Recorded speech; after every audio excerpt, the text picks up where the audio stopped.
So hello guys, welcome and welcome back to my YouTube channel. And सबसे पहले congratulation जो भी student class 11th पास करके class 12th में ऑफिशियली आ चुके हैं। And first of all it's me views. And आज का ये वीडियो तुम्हारे लिए कंप्लीट गाइड होने वाला है, कौन सी बुक तुम्हारे लिए बेस्ट होने वाली है क्लास 12th की जर्नी के लिए। एंड इस वीडियो में मैं तुम्हें अपने पर्सनली जो बुक्स मैंने यूज करा था अपने क्लास 12th की होल जर्नी में को शेयर करने वाला हूँ। एंड मैं कोशिश करूँगा सारे एडवांटेज एंड डिसएडवांटेज एंड क्या क्या फीचर्स जो है उस बुक में उसको बताने की। एंड सबसे पहले मैं तुम्हें ये बता दूँ कि इस वीडियो में मैं कोई भी PW की बुक के बारे में बात नहीं करने वाला। एंड जिनको भी अगर PW के बुक से रिलेटेड कोई भी डाउट होगा तो तुम मतलब मेरे फुल PW के अनबॉक्सिंग या डिटेल वाले वीडियो को देख सकते हो, उसमें तुम्हें मे भी सारे डाउट क्लियर हो जाएंगे। सो अभी हम लोग जो इस वीडियो का टॉपिक है best book for class 12th commerce. So इसमें जो PW के अलावा जो रेफरेंस बुक हैं उन सभी के बारे में मैं बात करने वाला हूँ। बिना किसी देरी के चलिए शुरू करते हैं।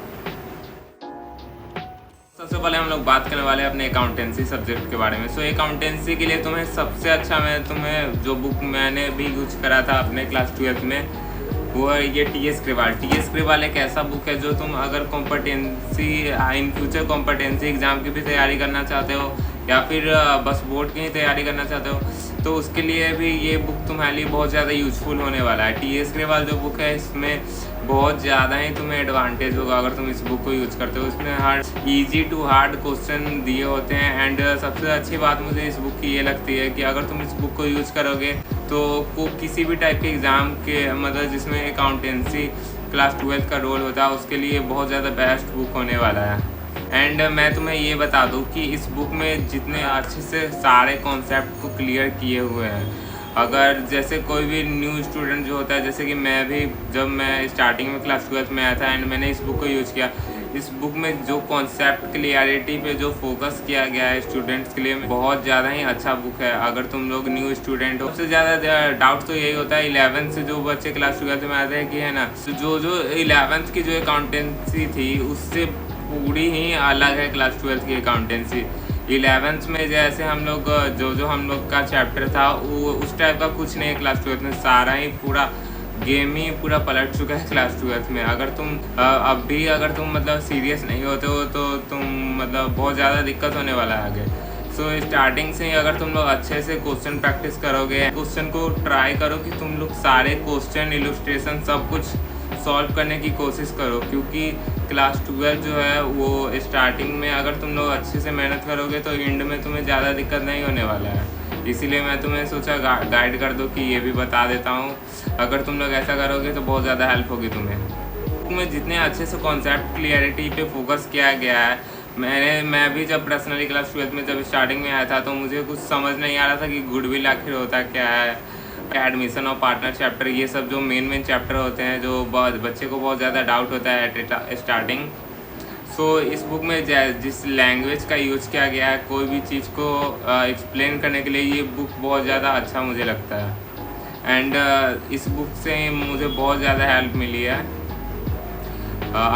इसीलिए मैं चाहता हूँ कि तुम भी लोग यही बुक यूज़ करो। एंड इसमें सारे टाइप के क्वेश्चन गिवन है, मतलब हर टाइप के असर्शन बेस्ड MCQ एंड जो मतलब बोर्ड्स प्रीवियस ईयर क्वेश्चन जितने भी सारे टाइप के क्वेश्चन होते हैं वो सारे ही इस बुक में गिवन है। सो तुम लोग कोशिश करना अगर तुम इस बुक को यूज़ करोगे कि अगर तुम स्टार्टिंग से ही कॉन्सेप्ट क्लियरिटी पे फोकस करोगे तो ये तुम्हारे लिए बहुत ज़्यादा हेल्पफुल होगा। एंड मेनली तो ये अकाउंट्स के लिए ही है सबसे ज़्यादा है।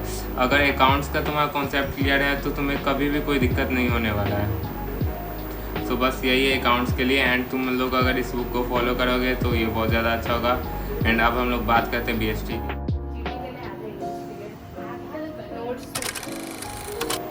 सो अब हम लोग बात करने वाले हैं नेक्स्ट सब्जेक्ट जो कि है बिजनेस स्टडीज़। सो BST की जब मैं बात करता हूँ तो BST क्लास 12th में सबसे ज़्यादा इम्पोर्टेंट होता है केस स्टडी। एंड उन्हीं केस स्टडी को अगर तुम लोग अच्छे से सॉल्व करना सीख जाते हो तो बोर्ड एग्ज़ाम में तुम्हें कोई भी दिक्कत नहीं होगा। एंड बस इसीलिए मैंने ये इस बुक को यूज़ करा था, पूनम गांधी जो बुक है, इसमें जो क्वेश्चन केस स्टडी के जो जिस लेवल के क्वेश्चन दिए गए हैं इसमें बहुत ज़्यादा अच्छे से क्वेश्चन को भी दिया, केस स्टडी वाले क्वेश्चन को दिया गया है। एंड ये फुल्ली एनसीईआरटी के कीवर्ड पर इस बुक में बहुत सारा एनसीईआरटी का कीवर्ड भी दिया गया। एनसीईआरटी सॉल्व एनसीईआरटी क्वेश्चन, मतलब अगर तुम एनसीईआरटी के मतलब नहीं खरीदना चाहते हो तो तुम मतलब बस रेफरेंस बुक अगर ख़रीदना चाहते हो तो पूनम गांधी एक बेस्ट चॉइस हो सकता है तुम्हारे लिए। इसमें सारे एनसीईआरटी के सारे मतलब तुम्हारे क्वेश्चन को कवर ये बुक करता है। एंड एनसीईआरटी के ही पूरे टॉपिक पर ये बुक फुल्ली बेस्ड है। एंड इसमें जितने अच्छे अच्छे क्वेश्चन दिए गए हैं, अगर तुम इसे सॉल्व करते हो तो तुम्हारा कॉन्सेप्ट बहुत अच्छे से क्लियर हो जाएगा। अगर बस तुम्हें ये करना होता है कि मतलब फर्स्ट ऑफ ऑल लैंग्वेज इस बुक का बहुत ज़्यादा सिंपल है। एंड जब तुम कोई भी सिंपल लैंग्वेज के थ्रू अगर तुम कोई भी कॉन्सेप्ट को सीखते हो तो ये तुम्हारे लिए बहुत बेनिफिट होता है। एंड जब तुम उस टाइप के कॉन्सेप्ट को सीख जाते हो एंड उसके बाद तुम अगर क्वेश्चन प्रैक्टिस करोगे तो इससे तुम्हारा कॉन्सेप्ट क्लियरिटी बहुत ज़्यादा अच्छे से बन जाता है। तो बस इसीलिए अगर तुम पूनम गांधी को यूज करोगे तो इसमें मतलब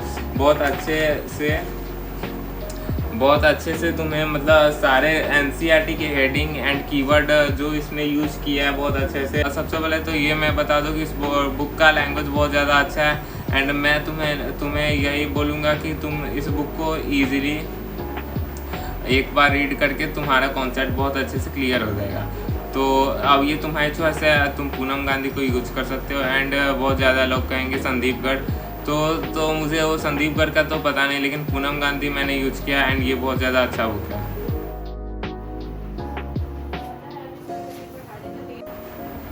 एंड जो नेक्स्ट सब्जेक्ट है हमारा इकोनॉमिक्स। सो इकोनॉमिक्स में मैं सबसे पहले मैं बात करूँगा इंडियन इकोनॉमिक्स की। सो इंडियन इकोनॉमिक्स में मैंने यूज करा था संदीप गर्ग जो है ये बुक इतना ज़्यादा अच्छा मुझे लगा इंडियन इकोनॉमिक्स के लिए। इसमें जो थ्योरेटिकल पार्ट दिए हुए हैं एंड इसकी जो लैंग्वेज है ये बहुत ज़्यादा अच्छी है। एंड इसमें जो सारे टॉपिक को है डिवाइड इन लोगों ने जिस टाइप से किया है, मैं पर्सनली मैंने ये ऑब्जर्व किया है कि जब मैं इस बुक से मैंने जब भी पढ़ा था तो जब मैं पूरा साल भर मतलब इंडियन इकोनॉमिक्स के लिए मैंने अगर इस बुक को यूज किया एंड देन जब बोर्ड टाइम मैंने बस जो हाईलाइट किया था या जो टॉपिक सब था मैंने बस एक बार रीड किया एंड मुझे इंडियन इकोनॉमिक्स बहुत ज़्यादा अच्छे से याद हो गया था इस बुक के वजह से। ये बुक बहुत ज़्यादा मेरे लिए हेल्पफुल था क्लास 12th इंडियन इकोनॉमिक्स के बोर्ड एग्ज़ाम के लिए। इसलिए मैं पर्सनली सजेस्ट करूँगा अगर तुम इंडियन इकोनॉमिक्स के लिए कोई भी बुक यूज करना चाहते हो तो तुम संदीप गर्ग को यूज कर सकते हो। इसमें जिस टाइप से फ्लो चार्ट दिए गए हैं ऑर्गेनाइज वे में, ये बहुत ज़्यादा हेल्प करता है स्टूडेंट्स की अंडरस्टैंडिंग को इम्प्रूव करने के लिए। एंड इसमें जिस टाइप से इमेज को यूज किया गया तो ये तुम्हारे मेमोरी को और स्ट्रॉन्ग बनाने में बहुत ज़्यादा हेल्प करता है। इसीलिए मैं रिकमेंड करूँगा तुम अगर बुक अभी तक डिसाइड नहीं कर पाए हो इंडियन इकोनॉमिक्स के लिए तो संदीप गर्ग एक बेस्ट चॉइस हो सकता है तुम्हारे लिए। अब हम लोग बात करने वाले हैं मैक्रो इकोनॉमिक्स के लिए। तो मैक्रो इकोनॉमिक्स में मैंने यूज किया था टी.आर. जैन या वी.के. ओरी, जिस नाम से इस बुक को तुम लोग जानो, इसी बुक को मैंने यूज किया था अपने क्लास 12th की जर्नी में। एंड ये बुक मेरे लिए बहुत ज़्यादा हेल्पफुल रहा। एंड सबसे पहले मैं तुम्हें ये बता दूं कि जो इस बुक में टॉपिक दिए गए हैं इतने ज़्यादा डीप में सारे कुछ को समझाया गया है कि जो हार्ड सब्जेक्ट होते हैं जो 11th से क्लास 12th में आते हैं एंड उन्हें जो सबसे ज़्यादा प्रॉब्लम फेस करना पड़ता है national income and money and banking में, इस बुक में उतने ज़्यादा अच्छे से उन सभी टॉपिक को कवर किया है कि तुम अगर इस बुक को यूज करते हो तो तुम्हें दोबारा कभी पढ़ने की उस चैप्टर को ज़रूरत ही नहीं पड़ेगी। बस रिवीजन के टाइम पे तुम नेशनल इनकम या मनी एंड बैंकिंग को दोबारा करो बस। ये बुक में इतने ज़्यादा अच्छे से डेप्थ में सारे के सारे जो मतलब एक होता है ना स्टेप बाय स्टेप, उस टाइप से नेशनल इनकम को इन लोगों ने बताया, लेकिन उसको बस बताया नहीं है। फिर तुम जब उस टॉपिक को पढ़ोगे तो नेशनल इनकम या कोई भी चैप्टर में, तो मैं जैसे नेशनल इनकम का ही बात कर रहा हूँ, तो कोई भी टॉपिक जो होता है तो उसके बाद उसके इतने ज़्यादा न्यूमेरिकल उन लोगों ने दे दिया, तुम उसको सॉल्व करोगे। फिर उसका सेकेंड स्टेप जो होता है फिर उसके ऊपर बहुत सारा न्यूमेरिकल, फिर थर्ड स्टेप के ऊपर बहुत ज़्यादा, मतलब यही इलस्ट्रेशन जिस टाइप से तुम बोल दो इलस्ट्रेशन या एग्जाम्पल, इतने ज़्यादा अच्छे से इन लोगों ने मतलब अपने बुक को ऑर्गेनाइज किया है कि जब तुम उसको बनाते हो तो उसके बाद तुम अगर जब इस बुक के क्वेश्चन को सॉल्व करने के लिए बैठोगे तो तुम्हें मतलब दोबारा पेज पलट कर देखना भी नहीं पड़ेगा कि क्या कॉन्सेप्ट था। तुम्हें इतने ज़्यादा अच्छा से कॉन्सेप्ट समझ आ जाएंगे। बस तुम्हें बोर्ड के एग्ज़ाम के टाइम बस उस चैप्टर को रिवाइज करना है बस। इसीलिए मैं सुपर डुपर सजेस्ट करूँगा कि तुम अगर मैक्रो इकोनॉमिक्स के लिए कोई भी बुक तुम सोच रहे हो खरीदने की तो तुम कुछ मत सोचो एंड मैक्रो इकोनॉमिक्स डायरेक्ट टीआरजन या बीके और जिस नाम से तुम इस बुक को जानते हो डायरेक्ट तुम खरीदो। मैं तुम्हें 100% गारंटी देता हूँ कि तुम्हें कभी भी रिग्रेट नहीं होगा इस बुक को खरीदने के बाद। एंड देन अब हम लोग बात करते हैं अपने अगले सब्जेक्ट की। सो अब हम लोग बात करते हैं इंग्लिश के बारे में। सो इंग्लिश के लिए मैंने यूज़ किया था ओनली एनसीईआरटी।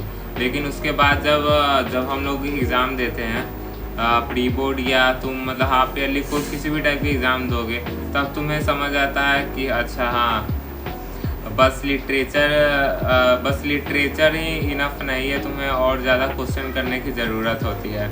सो इस वजह से मैंने इस बुक को यूज़ किया था एनसीईआरटी के अलावा Oswal question bank for English subject.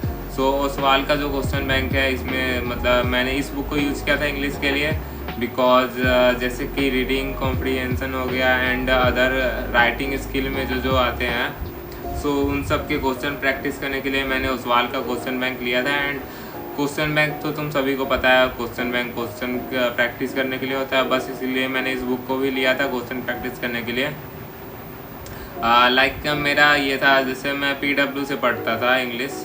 सो जब पीडब्ल्यू में कोई भी मतलब लेक्चर होता है तो उसके बाद अगर तुम क्वेश्चन प्रैक्टिस और करना चाहते हो लाइक लिटरेचर के लिए तो मैंने इस बुक को ज़्यादा यूज़ भी नहीं किया, मतलब यूज़ ही नहीं किया था लिटरेचर के लिए मैंने बुक। लिटरेचर में तो बस मैं अपना मतलब लिटरेचर का कोई भी चैप्टर पढ़ लेता था तो उसके बाद बस हो गया। उसके बाद मैंने लिटरेचर में कुछ नहीं किया था, बस जो राइटिंग स्किल हो गया एंड ग्रामर का थोड़ा बहुत हो गया बस उसी के लिए या रीडिंग कॉम्प्रीहेंशन के लिए मुझे एक बुक चाहिए था तो उसके लिए मैंने ओसवाल का क्वेश्चन बैंक ले लिया था। एंड बस अगर तुम भी मतलब अगर एक्स्ट्रा क्वेश्चन प्रैक्टिस करने के लिए कोई बुक को मतलब सिलेक्ट करना चाहते हो तो तुम ओसवाल का इंग्लिश क्वेश्चन बैंक ले सकते हो, बस इतना ही इनफ है। उसके अलावा कोई भी बुक इंग्लिश के लिए तुम्हें नीड नहीं है। एंड मैं ये बुक भी नहीं लेता, बस अगर तुम क्वेश्चन प्रैक्टिस करना चाहते हो तो तुम्हें कोई ना बुक तो लेना ही होगा। तो मैंने ओसवाल के क्वेश्चन बैंक को ही लिया बिकॉज क्लास 12 का बोर्ड एग्ज़ाम में ज़्यादा रिस्क लेना भी अच्छी बात नहीं है, तो क्वेश्चन प्रैक्टिस करना ज़रूरी है। तो इसीलिए मैंने writing skill and reading comprehension के लिए बस इस बुक को परचेस किया था और कोई बात नहीं है। लिटरेचर मैंने बस लेक्चर देखा था, बस उसी से मेरा हो गया एग्ज़ाम। सो यही मैं सजेस्ट करूँगा अगर तुम मतलब क्वेश्चन प्रैक्टिस करने के लिए कोई भी इंग्लिश के लिए बुक खोज रहे हो तो तुम लोग ओसवाल के इंग्लिश के क्वेश्चन बैंक को ले सकते हो। बात करते हैं फाइन आर्ट के बारे में। सो फाइन आर्ट्स के लिए मैंने इस बुक को यूज़ किया था Arihant all in one fine arts class 12। सो इस बुक को मैंने इसीलिए यूज़ किया था क्योंकि जो मतलब प्रीवियस ईयर जो हमारा बोर्ड एग्ज़ाम हुआ था तो उसमें एक भैया थे तो उनको 100 आउट ऑफ 100 आया था फाइन आर्ट्स में। एंड उन्होंने ही बोला कि मैंने इस बुक को यूज़ किया था, तुम भी फाइन आर्ट्स के लिए इस बुक को यूज़ करो, बहुत ज़्यादा हेल्पफुल होगा।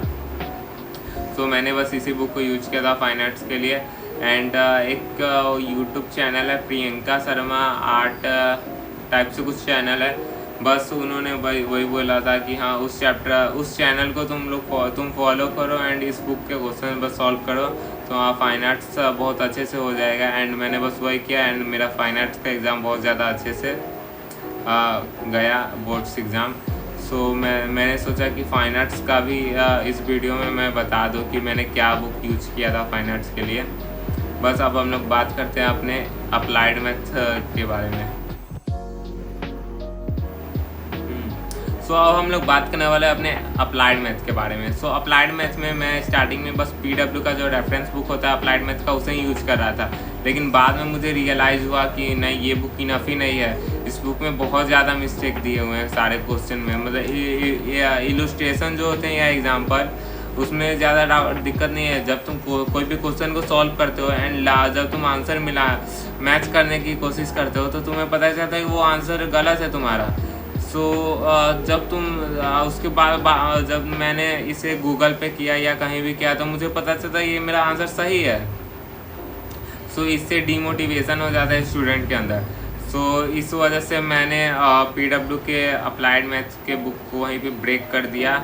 लगभग मैंने आधा बुक कंप्लीट कर दिया। रियलाइज़ धीरे धीरे हो रहा था कि नहीं, ये बुक इनफ ही नहीं है, मतलब क्लास 12 अप्लाइड मैथ के बोर्ड एग्ज़ाम के लिए। सो इसीलिए मैंने PW के अप्लाइड मैथ के बुक को वहीं पे ब्रेक कर दिया। एंड मतलब PW का बस ऑनलाइन लेक्चर में अटेंड करता था, लेकिन बुक को यूज़ नहीं किया था मैंने अप्लाइड मैथ के लिए। एंड इस वीडियो में मैं PW के बुक के बारे में बात नहीं करने वाला था, लेकिन टॉपिक जो है हमारा best book for class 12 commerce, तो इसीलिए मैंने बता दिया कि हाँ, वो बुक बिल्कुल भी बेस्ट नहीं है, तुम उसे यूज़ ही मत करो। कभी भी मतलब यूज़ ही मत करो, फालतू का तुम्हारा मतलब टाइम बर्बाद हो जाएगा। इसीलिए बाद में अब टाइम ऐसा हो गया था कि मैंने सोचा था ML अग्रवाल अब परचेस करूं, लेकिन अब मतलब उतना भी अब टाइम नहीं था कि ML अग्रवाल को अब सॉल्व मैं कर सकता हूं। तो इसी वजह से मैंने ML अग्रवाल को परचेस नहीं किया। सो मैं तो क्योंकि अगर मैं फिर ML अग्रवाल ख़रीदता तो वो मेरा पैसा पूरा बर्बाद हो जाता। तो इस वजह से मैंने ओसवाल का अप्लाइड मैथ के लिए क्वेश्चन बैंक ले लिया। एंड इस वजह से मेरा जो है बोर्ड एग्ज़ाम में जो थोड़ा बहुत भी अच्छा मेरा गया है, तो बस इसीलिए मेरा बोर्ड एग्ज़ाम अच्छा थोड़ा चला गया अप्लाइड मैथ का, वरना मुझे तो लग रहा था मैं पूरा फेल हो जाऊंगा। एंड मुझे बहुत ज़्यादा टेंशन हो रहा था अप्लाइड मैथ के लिए पूरा। मुझे लग रहा था कि मेरा अप्लाइड मैथ मतलब कहीं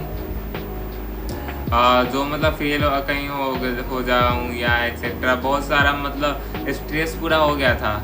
लेकिन उसके बाद ओसवाल के क्वेश्चन बैंक को मैंने ख़रीद लिया।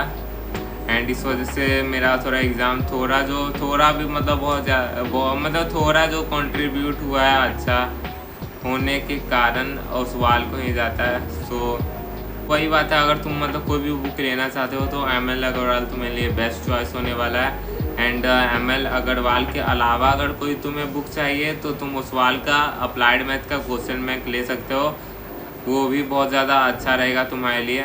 लेकिन PW के बुक मैं कभी सजेस्ट नहीं करूँगा अप्लाइड मैथ के लिए। बस यही है, अब आगे हम लोग बात करते हैं।